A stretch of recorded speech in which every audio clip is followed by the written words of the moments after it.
para pelaku-pelaku ya tindak pidana.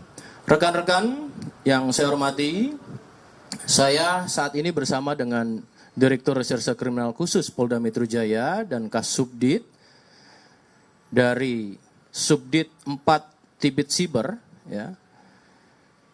Ini mengungkap, saya ulangi, kasus dugaan tindak pidana sebagaimana dalam undang-undang ya, saya sampaikan, setiap orang dengan sengaja tanpa hak atau melawan hukum dengan cara apapun, mengubah, menambah, mengurangi, kemudian melakukan transmisi, merusak, dan kemudian juga menyembunyikan suatu informasi elektronik dan atau dokumen elektronik milik orang lain atau milik publik dan atau manipulasi data seolah-olah otentik. Baik, rekan-rekan, untuk lebih detail tentunya secara teknis nanti akan dijelaskan oleh Bapak Direktur bagaimana proses pengungkapan ini, dan tentunya nanti kita buka sesi untuk tanya jawab kepada rekan-rekan. Untuk waktu kami persilakan kepada Bapak Direktur untuk menjelaskan proses pengungkapan ini. Terima kasih.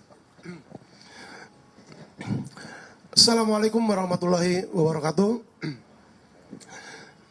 Selamat pagi, salam sejahtera untuk kita semua. Salam Om Swastiastu, Namo Buddhaya, salam kebajikan kepada rekan-rekan media.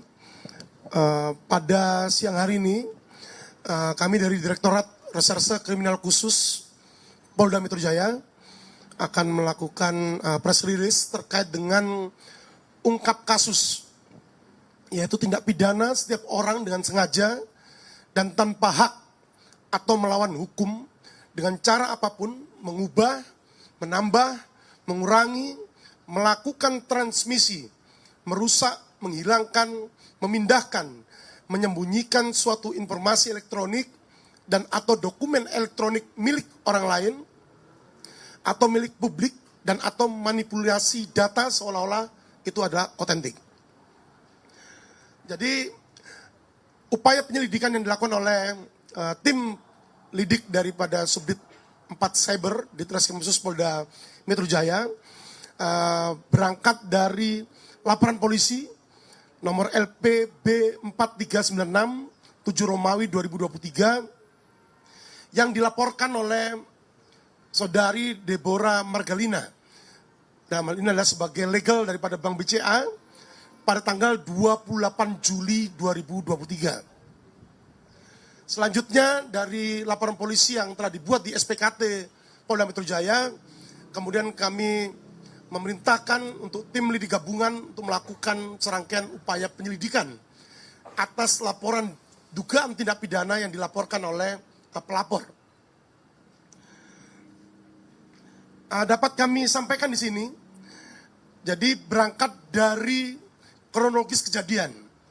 Jadi pada sekira bulan Juli 2023 itu ditemukan postingan di bridgeforum.is, itu merupakan dark web, di mana dalam postingan yang diunggah di bridgeforum.is itu terdapat postingan yang memperjualbelikan data kartu kredit nasabah Bank BCA. Selanjutnya kemudian dilakukan serangkaian upaya penyelidikan atas temuan dimaksud, dan kemudian kami melakukan penelusuran ataupun profiling terhadap yang diduga pelaku, dan kemudian hasil profiling itulah kemudian kita tindak lanjuti dengan serangkaian kegiatan penyelidikan, dan kemudian dilakukan gelar perkara untuk ditingkatkan statusnya menjadi penyidikan. Alhamdulillah pada tanggal 8 Agustus 2023 untuk tersangka atas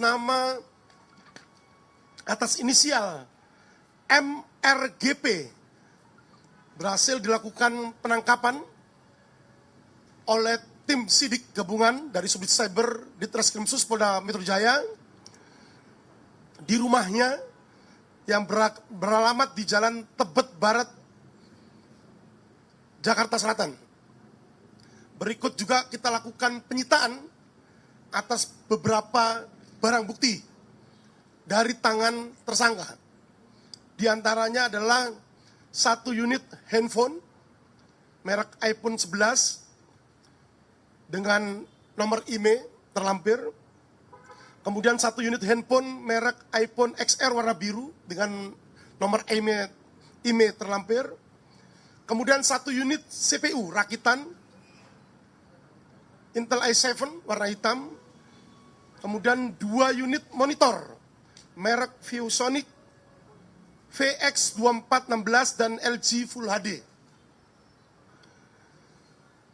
Di mana atas perbuatan yang dilakukan oleh tersangka dalam kasus dimaksud, tersangka dijerat dengan pasal 32, junto pasal 48, dan garing atau pasal 35, junto pasal 51, Undang-Undang Nomor 19 Tahun 2016 tentang perubahan atas Undang-Undang Nomor 11 Tahun 2008 tentang ITE ataupun informasi dan transaksi elektronik. Saat ini untuk tersangka sudah dilakukan penahanan di Rutan Polda Metro Jaya. Adapun dari hasil pemeriksaan terhadap tersangka, didapatkan keterangan bahwa sekitar awal Juli, tersangka MRGP itu membuat akun atas nama Pentagram di website bridgeforum.is. Perlu rekan-rekan media ketahui bahwa bridgeforum.is ini adalah dark web. Merupakan dark web ataupun platform yang digunakan untuk pertukaran atau jual beli database terlarang. Ya, kita kenal dengan kebocoran data maupun data pribadi maupun alat-alat pertasan. Setelah membuat akun atas nama Pentagram di website bridgeforum.is, selanjutnya pada sekira tanggal 23 Juli 2023, kemudian tersangka MRGP ini memposting menjual data kartu kredit yang merupakan data dari nasabah Bank BCA. Setelah postingan pertama pada tanggal 23 Juli tersebut, kemudian viral di media online maupun media sosial, selanjutnya oleh tersangka MRGP, postingan tersebut diturunkan. Dan kemudian berganti nama yang awalnya Pentagram menjadi Surius. Selanjutnya pada sekira akhir Juli 2023, kembali tersangka mengganti nama akunnya dari Surius menjadi Kill the Bank. Nah, disitulah kemudian tersangka MRGP mengupload, memposting terkait dengan data MyBCA maupun data internet banking milik BCA yang diklaim oleh tersangka itu didapatkan dari situs resmi Bank BCA. Namun dari hasil penyelidikan dan penyidikan yang dilakukan oleh tim penyidik gabungan Subdit Cyber Ditreskrim Sus Polda Metro Jaya, dapat dipastikan bahwa data-data yang diklaim sebagai data nasabah Bank BCA, baik itu data di MyBCA maupun internet banking BCA, dipastikan bahwa itu bukan merupakan kebocoran dari web resmi dari Bank BCA. Namun diperoleh oleh tersangka pada saat tahun 2017 sampai tahun 2020 ketika tersangka MRGP menjadi salah satu karyawan di salah satu situs pinjam online, pinjol. Data lain yang lagi yang diperoleh oleh tersangka MRGP ketika sekira tahun 2021 sampai 2022, pada saat yang bersangkutan menjadi salah satu operator karyawan judi online di Kamboja. Jadi itulah yang kemudian diperjualbelikan oleh yang bersangkutan di web brisforum.is yang merupakan wabdak untuk menjual terkait dengan beberapa perolehan data pribadi maupun data finansial dari beberapa nasabah yang kemudian dijual di web tersebut. Saya kira itu yang dapat kami sampaikan. Baik rekan-rekan, itulah tadi ya yang sudah disampaikan, tentu berkaitan dengan lokus, tempus, dan modus daripada pelaku. Namun demikian, silakan rekan-rekan untuk menambah dalam pemberitaannya. Apakah ada yang mau ditanyakan, kami persilakan. Silakan. Ada mic? Silakan.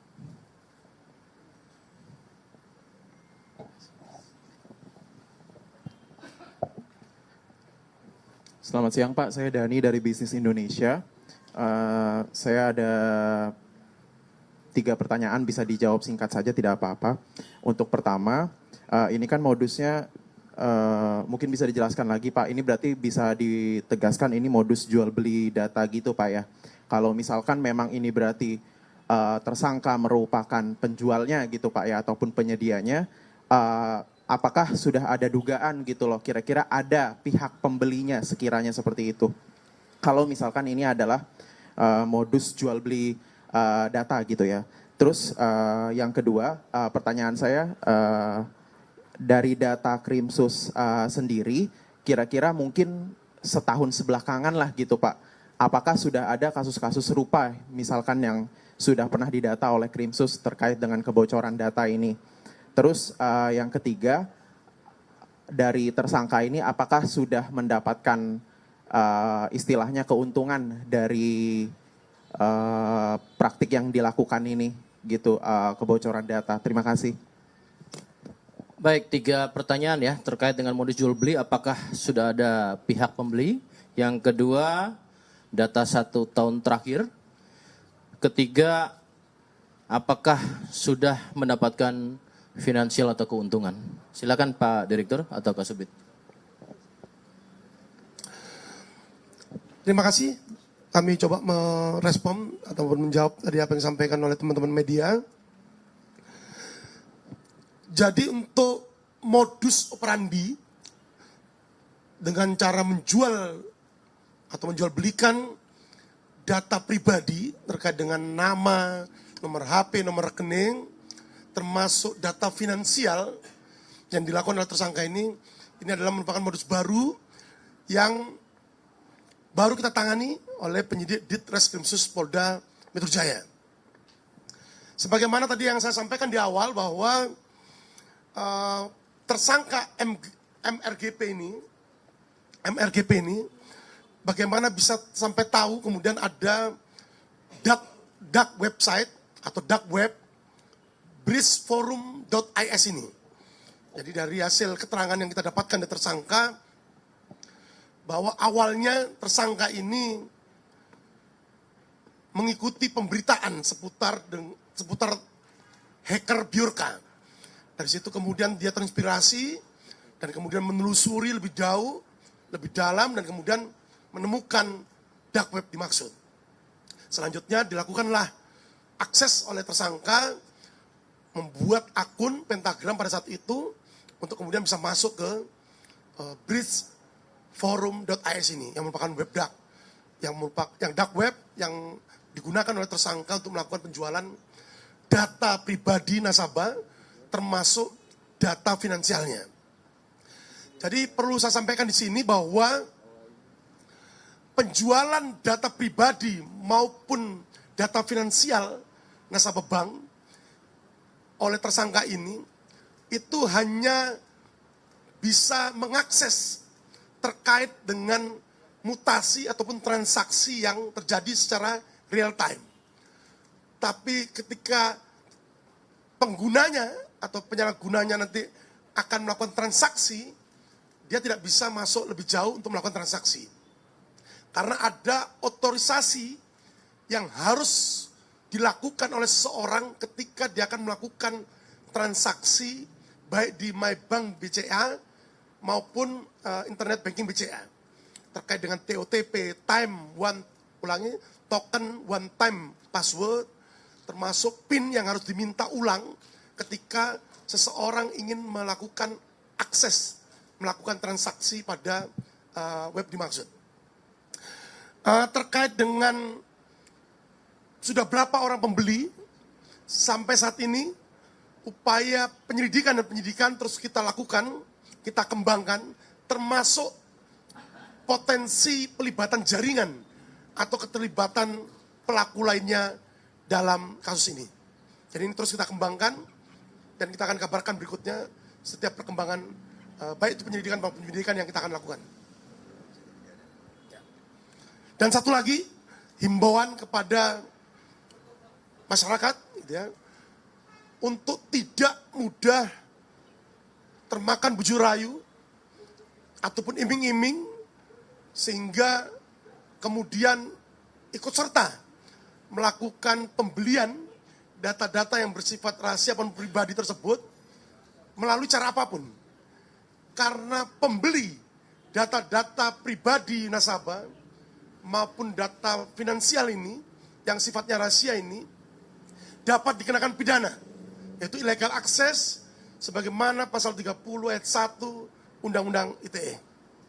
Dan juga kepada masyarakat lainnya juga untuk tidak mudah memberikan catatan atau meletakkan catatan-catatan yang bersifat pribadi, baik itu pada mobile phone miliknya ataupun di tempat-tempat yang sekiranya bisa diakses oleh masyarakat ataupun orang lain.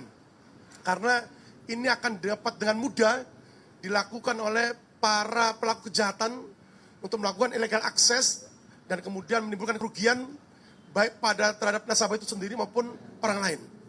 Terima kasih. Itu yang bisa kami jawab. Ya, silakan. Ya, selamat siang Pak Dir, saya Thomas dari Komporan.com. Mau tanya, ini kan tadi udah disebutin modus dan segala macamnya ya. Kira-kira motif dari pelaku untuk melakukan tindak kejahatan ini itu apa? Terus tadi berarti belum terdata ya ada pembelinya apa enggak soal data kebocoran yang dibilang kebocoran data ini. Soalnya kan tadi laporannya kata dari nasabah BCA, artinya bukannya dia tahu tuh gitu ada berapa yang bocor. Oh ya, berapa yang bocornya itu juga boleh deh, Pak. Berapa nasabahnya itu? Baik. Terkait dengan motif mungkin latar belakang ya, latar belakang pelaku ya. Lakukan ini. Yang kedua, berapa data terkait dengan illegal access yang dilakukan oleh pelaku secara data-data pribadinya. Saya akan jawab tadi pertanyaan dari Mas Thomas. Terkait dengan perbuatan melawan hukum yang dilakukan oleh tersangka MRGP, jadi ada sekira 20.000 data yang didapatkan oleh yang bersangkutan dan kemudian dilakukan penjualan baik yang terkait dengan data pribadi maupun data finansial di web bridgeforum.is. Dan ini masih terus kita kembangkan, siapa-siapa saja yang telah mengakses ataupun membeli, termasuk tadi yang kami sampaikan terkait dengan keterlibatan jaringan ataupun pelaku lain dalam kasus yang terjadi.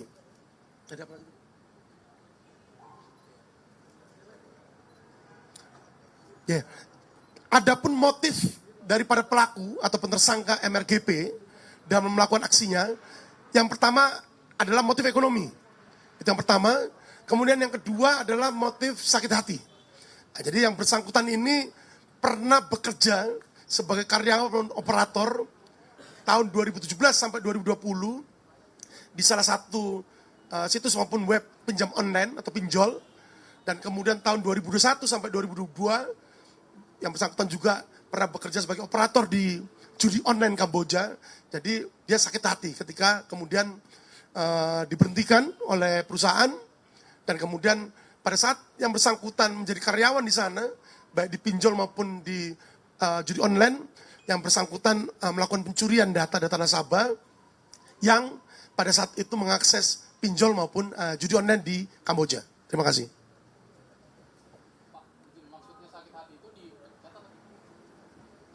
Ya, betul. Diberhentikan, dipecat.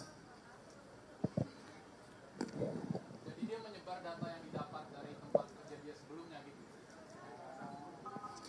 Rekan-rekan, proses ini kan proses awal ya, baru sekira 8 Agustus, tentu proses penyelidikan dan penyidikan ini kan masih simultan terus, masih berkesinambungan ya. Tentunya apa yang disampaikan adalah bagaimana proses pengungkapan dan kemudian juga mengedukasi kepada seluruh masyarakat agar lebih berhati-hati lagi dalam penggunaan ataupun memberikan catatan ataupun yang mudah diakses dalam hal kerahasiaan data pribadi ya. Tentunya ini sama-sama kita lakukan edukasi dan efek deterannya kita sudah melakukan upaya untuk melakukan penegakan hukum terhadap pelaku. Itu rekan-rekan yang bisa disampaikan untuk kali ini. Terima kasih. Kalau sudah akan kami tutup. Satu lagi silakan. Masih terkait tindak pidana ini ya. Oke, silakan.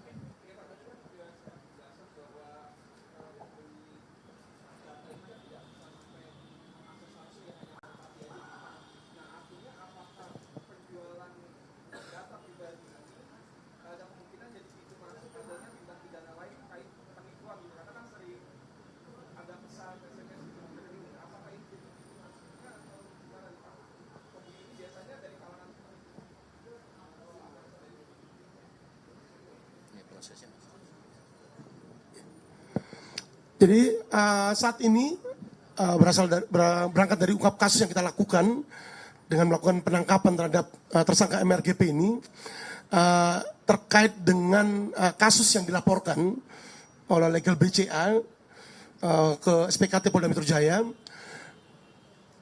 Betul disampaikan bahwa yang bersangkutan hanya bisa sampai masuk untuk melakukan akses terkait dengan mutasi rekening.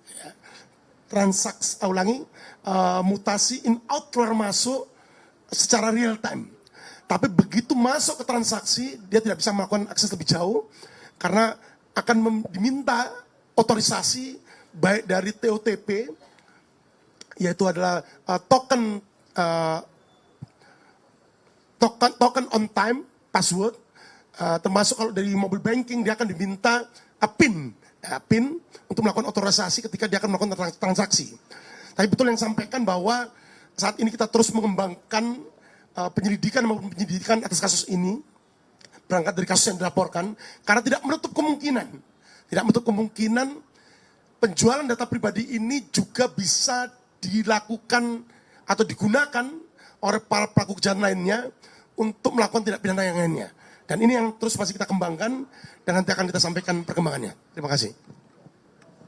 Ya, rekan-rekan masih simultan ya, terus berkesinambungan. Tentu proses ini merupakan awal daripada pengungkapan adanya legal access.